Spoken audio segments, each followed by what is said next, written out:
ago, it was Scotland-England, a Grand Slam decider at Murrayfield. Tom has literally written the book on the subject. Conor Nyland will be in studio looking back on the Australian Open and Maria Sharapova's very damaged legacy. And then Dermot Corrigan is here on the football show. Real Madrid, they are now made of granite, is the view of Marca. Top of La Liga by 3 points. Zinedine Zidane has Europe in his sights. He has turned that ship around. 53106 is the text number. We are at Off the Ball. Richie McCormack, hello. Hey, Joe. What are you smelling at? What, Joe, is granite? Granite. I would go granite. What? I would a bit, yeah. Did you also say book? No. Never liked book. I had a teacher who said book and it forever put me off it. Take out your books. Well, did they also say granite? Yeah, maybe it is granite. You'd obviously be granite. No, it's not maybe it is granite. It is granite, Joe. The general public would be granite. Yeah. Absolutely. Okay. Anything else you want to pick up on, Nathan? Well, listen, Mr. Perfect. If you're doing the intro, Joe, and you're making ridiculous made-up words such as granite, I'm just wondering, was there something happening with Real Madrid that we didn't realise previously? Like, did granite, was it a Spanish translation that maybe... Yes, actually it was. And if you didn't pick up on that, that's your problem. Yeah. Okay, I got to educate myself. I didn't want to say it. 53106 is the text number. We are at Off the Ball. Weird pronunciations of words. Go for it. Weird what? Weird what of words? Not weird. No, hold on. Pronunciations. Pronunciations. What would you say? Pronunciations. Pronunciations. You know, as it spells, Joe. You're very lucky that Raj doesn't be picking you up on this live on TV3 on a Saturday afternoon. That's the least of Roger's trouble. Roger's from Cork, what would he know? Dear, oh dear. So can I tell you something that I found very interesting? Tom English has written a book called The Grudge. He's written it some time ago now. And this is obviously about, as I've mentioned in the intro, Scotland against England at Murrayfield in 1990. The last time the Scots won a Grand Slam, their third Grand Slam ever. And it's, by all accounts, an extraordinarily good book. I haven't had a chance to read it yet. I think I will do based on the various recommendations I've seen over the last few days. But anyway, 1990 Grand Slam decider, Scotland prevailed, people know all that. What was interesting to me was that there was, and I'm reading here from a piece about the book, there was a new mood of Scottish nationalism. Now, it wasn't necessarily that they were looking for independence, but, you know, we're Scotland, bit of nationalism. Stand on their own 2 feet a little bit. Precisely. Yeah. So that was afoot.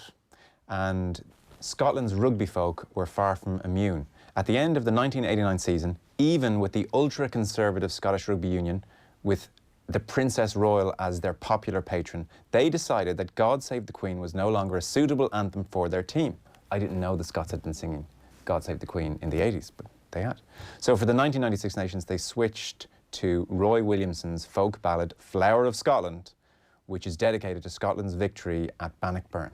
And the 1990 Grand Slam decider was only the second time it had officially been used. There's footage from, they used to, on the ESPN Classic, they used to show old Six Nations games, and they showed that one a couple of times. And one of the things they do is they pan up behind behind the goal stands in Murrayfield, and one of the papers, if not several of the papers that day, had printed the lyrics to the song as a full sheet, so you can see people holding copies. I think it was the Scottish Sun, and holding copies of the paper to sing along with this as it's played for, you know, that's a rare interesting, because I watched it back today and I was going to ask Tom how did everybody know the words? I mean, it's not like they were, you know, singing Flower of Scotland, I'm sure, on a Saturday night out. How did they come to Flower of Scotland?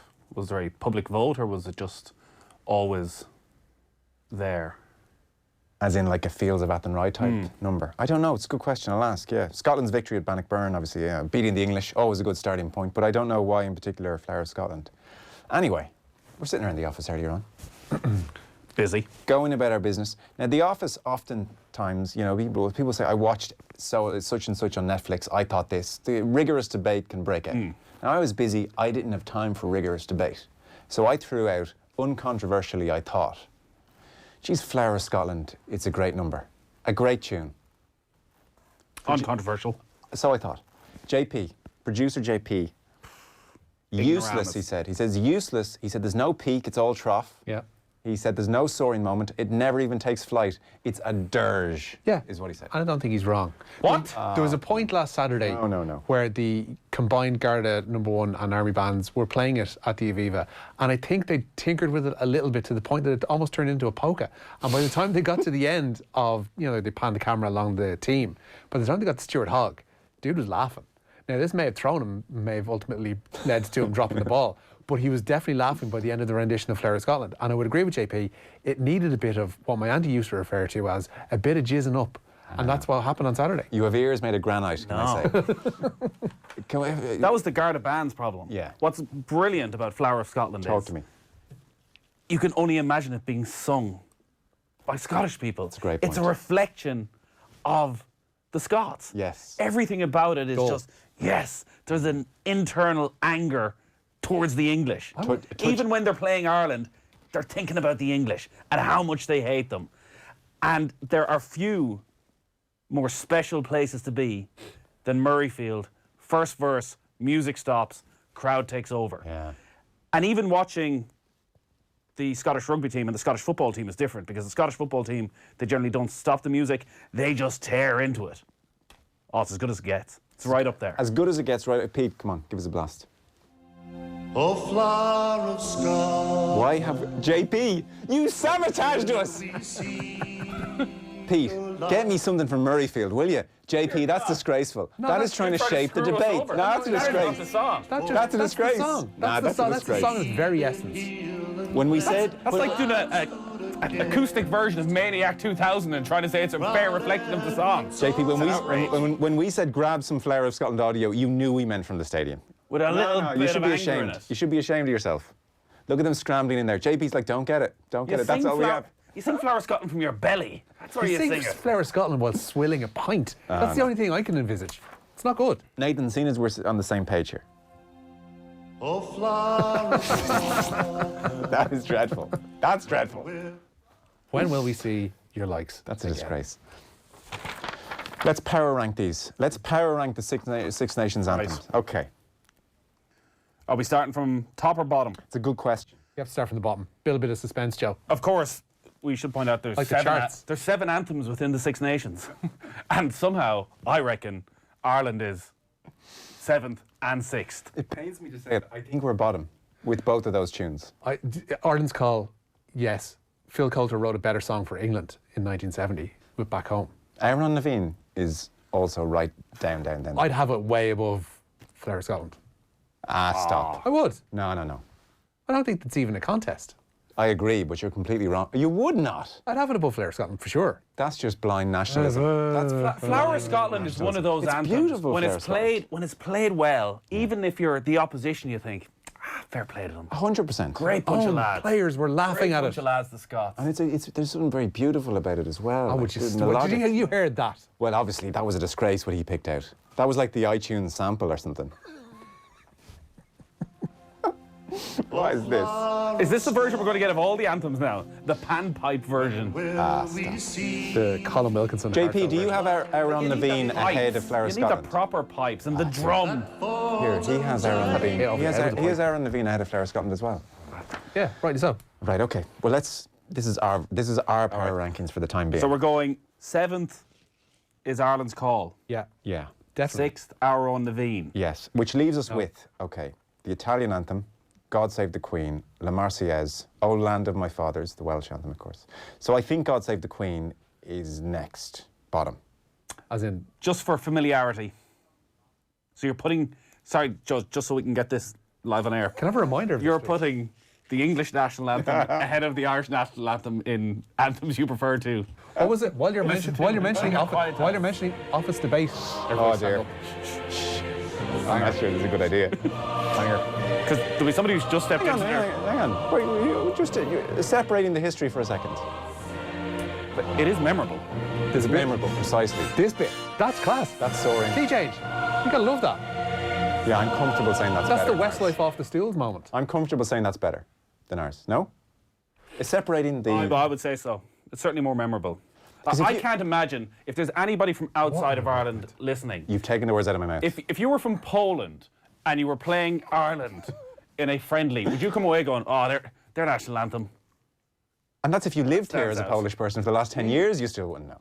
Okay, What am I working with? hang on a second. Is that official confirmation of you as a West Brit? Absolutely. I'd say that'll be the nicest thing said about you. You agreed with me. You're the presenter. You agreed You're with on me. your own. Sorry, I'm not on my own. This is us. That is. Just on That was bad. That was how memorable it is. Okay, Right, so to confirm again, Ireland's called bottom, Aaron Levine second bottom. No. God Save the Queen, third from bottom. Now it gets tricky. I think Italian. It's that bit too bouncy. It's fantastic. It is a brilliant anthem. There's just not enough pain in it.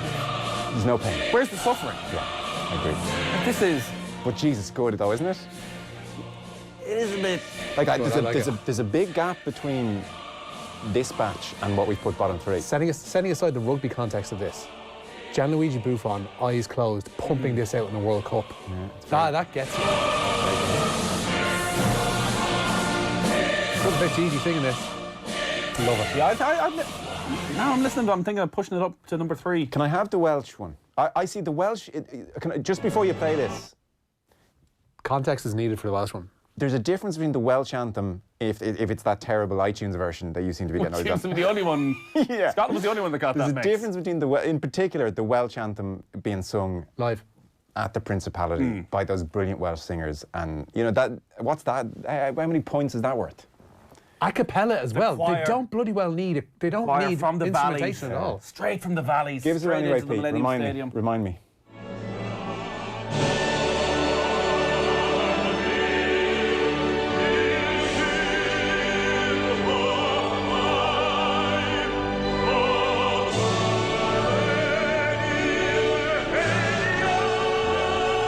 That's my number one. That is my number one. Okay, look, You that didn't beats pick the the Italian. best. You didn't pick the best bit of the Welsh anthem either. There's a Yeah. bit where they, Yeah, that's that's the class. bit you want. There's been a lot wrong with JP's selection here. He's failed us badly here on this bit. What else does he influence in a way that's not reflective of the general mood of the office? Can we work our way down then? Can we? What's our number one for a second? Because I think we're getting Wales lost is here. mine. Wales is yours. Wales is mine. Can we have La Marseillaise there for a second?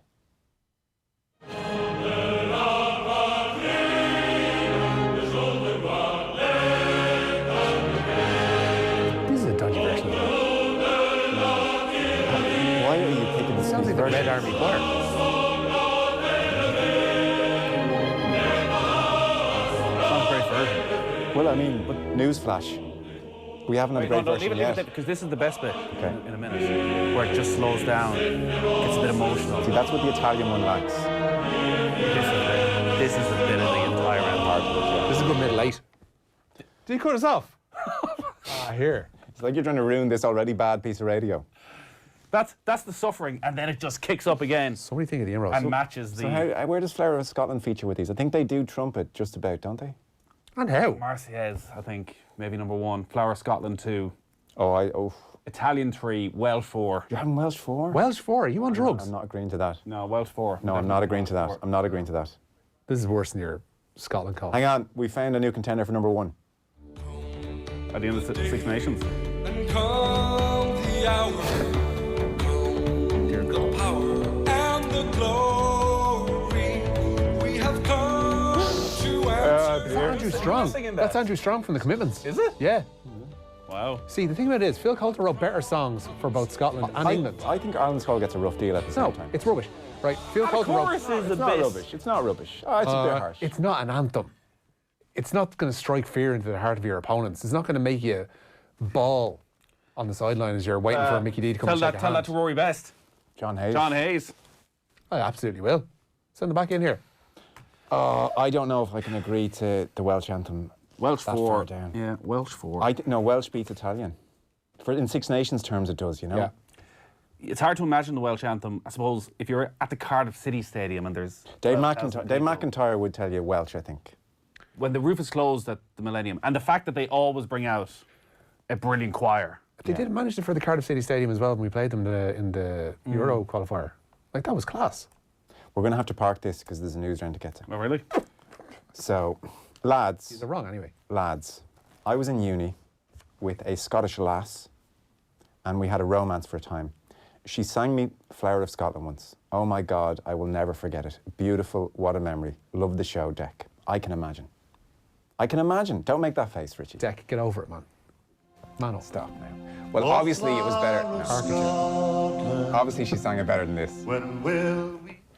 Lads, it goes without saying. It's Land of Our Fathers and then the Italian anthem. I think this texture for me. Well, The Marseillaise, I'm swayed by this scene towards the end of Escape to Victory. Flower of Scotland is only just about above that garbage that is Ireland's Call. An embarrassment. Wow. Even Phil Coulter wrote a theme tune for Supergram that was better than Ireland's Call. You've So really got Billy into Connolly. Phil Coulter. No, I'm saying he had two great songs for Scotland and England. Back Home and Supergram. Rock and Roll Kids was a classic. He didn't write that, did he? Nothing to do with He him. didn't write that. Oh, sorry, that's the two lads. Oh, no. Got that way wrong. He wrote like Boom Bang a Bang. Was that Harrington? Paul Harrington and Charlie McGettigan. Oh, yeah, that is such a tune. Self-penned. Why did I think it was Phil Coulter? Jesus, that's dreadful. Apologies. Oh, God, I love that song. Hero, congratulations. That's our best Eurovision song ever, agreed? Oh, well. Will we Goes power without rank them saying. tomorrow? Goes without saying. No. That is our best Eurovision No, it's song. not. Johnny Logan. He was on What's the Late Another Late Year? on Friday. It's very good. Is that because there's the Bowles connection? It's a good song. I'd have Rock and Roll Kids. No, Rock and Roll Kids, comfortably. Comfortably, I think, yeah. Hold me now. And of our era. Hold me now. Yeah. Beautiful. Hold me now. Yeah, really good. Johnny Logan. So, we don't even have number one here, do we? On Johnny French. Logan, hold me now. Okay, French. Welsh. I'd go French followed by Welsh. It's Welsh for me. But Flower of Scotland is a classic. I was reading in the Scottish Herald. Look at you. Flower of Scotland is a dreadful song. Musically, it's a dirge. Lyrically, it's a bloodthirsty and it's xenophobic. Somehow, it manages to be both mawkishly sentimental and to sound like a football chant. I hate it. Is that not everything you want in an anthem? As the unofficial national anthem for Scotland, it's an embarrassment, said somebody Mackay in the Scottish Herald last year. Should have got theme tune Supergram. If you're not going to be slightly xenophobic in your national anthem, Well, can you be? Well, that Marseillaise is just about killing people, isn't it? when are you going to be? So there we are. Flower of Scotland. That was a class 19 minutes. 30 years of Flower of Scotland and counting. Now, the Irish team, named today. Robbie Henshaw is named in the Ireland Centre, replacing the injured Gary Ringrose for Saturday's Six Nations visit of Wales. Quaylen Doris misses out due to a head injury, with Peter O'Mahony coming into the back row. Tyg Furlong has overcome a tightness to the calf to take his place at tight head. And Keith Earls returns to fitness to be named among the replacements. And Leinster back row Max Deegan could earn a first cap from the bench. While he concedes the side's performance needs to improve from the win over Scotland, head coach Andy Farrell says confidence remains high. Well, I don't think their egos are bruised. They can't wait to get back on the field. I mean, training today was quick, it was intense, it was ferocious. You'd had a few things to fix as well, and we'll make sure that we do that on Thursday. We're in a good place. We're brimming, ready for what we know is going to be a really, really tough game. You know, we know that Wales are Grand Slam champions and semi-finalists at the World Cup, and rightly so, they're being talked up as a great team. So we know what's coming this week, but we get excited by that as well. I watched the full press conference today. He was very upbeat, feeling very good about life. No sense of having to explain away a bad performance. Thought it was good in the whole. Great to get a win. Was talking up how well the Scots played. That was the way he approached today. And then Cian Healy was talking. Yeah, Cian Healy, he was also speaking about the use possibly of last year's 25-7 loss in Cardiff as motivation this Saturday. I wouldn't look back too much on that. I'd like to go in pretty clean slate in my mind, and the motivation for me here is to succeed with this team. I'm not looking for vengeance or revenge or anything like that. I want success with the lads around me. That means going to the well, to the dark place to do what you have to do. That means doing the harder thing than the easier thing. You know, that's probably what will become more enjoyable now. If we come out of the weekend with a win, knowing that I've done that and that I've put myself to that place, and it was myself pushing myself on to do it, not thinking if I don't do it, this will happen again. Okay. Cian Healy's dark place. Yeah. Liam Williams. Yeah, it won't be available for Wales for Saturday's game at the Aviva. The fullback hasn't played since injuring his ankle days before their World Cup semi-final defeat to the Springboks. It had been hoped Williams would return for the game in Dublin, but defence coach Byron Howard said today that it's unlikely he'll feature before rounds 4 or 5. Hannah Tyrrell, meanwhile, will be included in the Ireland women's squad for Sunday's clash with Wales. She's currently with the 7 squad in Sydney and travelling back. Ulster pair Niamh Jones and Larissa Muldoon have also been named in an extended 27-player squad for that game in Donnybrook. Basketball Ireland has accused the government of double standards over the financial rescue package given to the FAI. Irish Basketball's governing body was fined by the government when the association ran into financial difficulties in 2008. Additionally, they were forced to halt their international team programmes and make half of their staff redundant. Basketball Ireland have urged the next government, however it may be formed, to commit with meeting with them as soon as is possible. What do you make of this? I suspect there'll be a queue of sports bodies at the next government's door looking for a bit of cash, all somewhat deserving. Like we touched on this last week. Yes, people feel uncomfortable with the FAI getting a bailout and getting their funding doubled, considering how it's been run. But it is the most played sport in the country. It has been massively underfunded for years and years and years. If it's going to be used right, that can only be a good thing. But there's been very little talk about sport in this election campaign. So I've heard very little from any party as to how they're going to increase funding for basketball, for minority sport. Like basketball have an obvious example of, well, we were in a very similar situation. We were cut. We haven't got it fully back. We've had to live with the long-term damages. There was no, okay, it's all sorted 6 months later. And obviously Byrne is involved there as well. So... Yeah. I mean, it's not equal treatment, but as you said, what were their options with the FAI here? Let it go bust. Exactly. And potentially not have games from Euro 2020. I don't think Basketball Ireland National humiliation. They're saying that they were kicked when they were down rather than helped up. And that's fair enough. I mean, I suppose, when was that, 08 into 09? I mean, the country was going through a bad point economically there. Maybe they felt that there was just no money in the pot to do anything. We're probably not talking about massive sums, I would suppose. They went 1.5 million over budget, and that's what earned them their slap on the wrist. And being fined, they had to no make capital cuts. sports grants for 5 years. Grants thing that was put in place was removed and never replaced. I mean, they've got legitimate grievances. Yeah, but we also need to somehow get away from the reactionary nature of our sports funding. As we saw with hockey, it's successful. Let's throw a bit of money at it.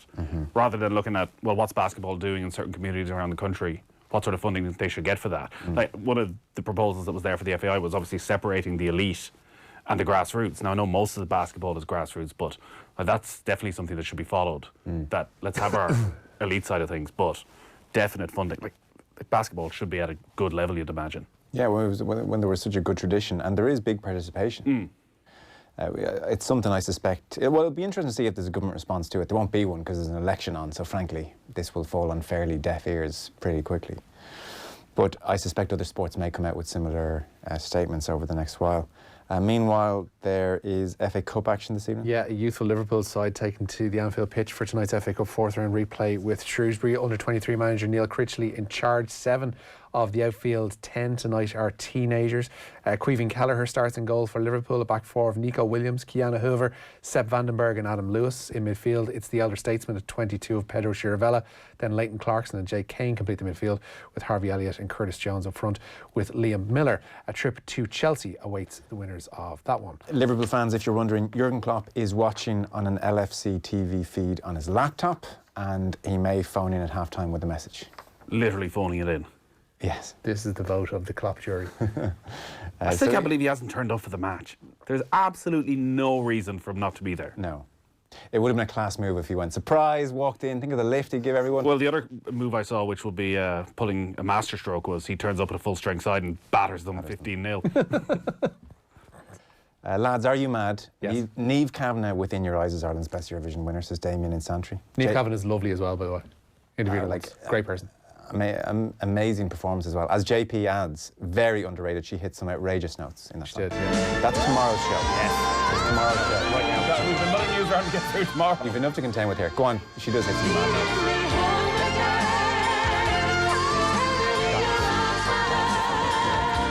It was a magical time when we kept winning the Eurovision. Oh, it's beautiful. Like, it was brilliant. Our entire national pride was... Our entire In national that one TV night. budget in that one night. That was a great time. They even made documentaries about the Mill Street staging of it as well. Why Not Mill Street, as narrated by Brendan Balfe. I asked for Riverdance on VHS for Christmas.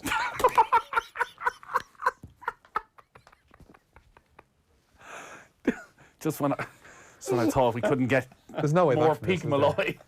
There's no way back. It wasn't my only present. Did Santa deliver the goods? Was the Riverdance, was it just one 15-minute Yeah. performance? Yeah. Did they? Sorry, what? And how often did you watch it? Bizarre. Not that often. Did you want to be Michael Flatley? No. Gene Byrne? I'd never done Irish dancing in my life. I'd use the river dance ahead of Ireland's Call. Oh, Pick an anthem. 100%. That'd be class. Just for the mayhem. Everybody would love that. Sorry. Find me one person who would not prefer river dance over Ireland's Call. But you need to put words to it, though. You don't. Spanish anthem doesn't have words. Look at them there. No passion. None of them even singing their anthem. Somebody says, my wife is Scottish. She thought, as Richie was saying earlier, if you just tune in, she thought the Irish playing of Flower of Scotland was a disgrace on Saturday. She said she wouldn't be surprised if that was why the Scottish players played so physically. They had been insulted. Was it that bad? It was polka-like, yeah. That's the worst thing you can do to a passionate song is put a nice little beat to it. Extra tempo, Take yeah. this, yeah.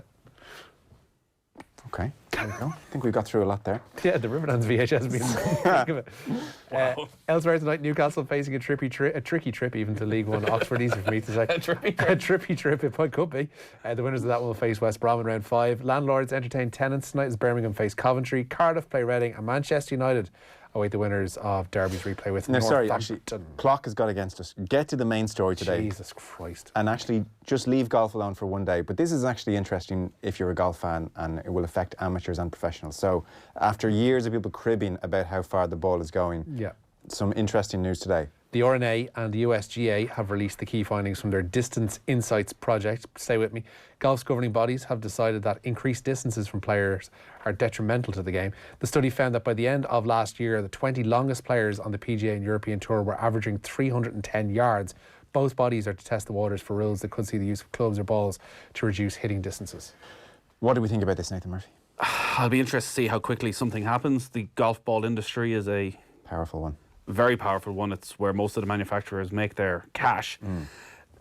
What's the incentive for them for research, for development? If there's going to be a limit on it, do we end up in a situation where it's Titleist Pro V1 is the only golf ball that professionals use, that they get a monopoly on the market? Yeah. Like, where does that end? And also to see what impact this will have, because we spoke about this in Golf Weekly last week. Like, compared to 20 years ago, how much physically stronger players are and how much of an impact that has on this. Well, interestingly, Peter Lowry said that player strength was a far bigger factor than we all realised in the discussion about this, where we only seem to talk about the ball. On Sky Sports earlier, they did the comparisons with the 20 longest drives down the years. So I was quite surprised at this. It's 310 yards now.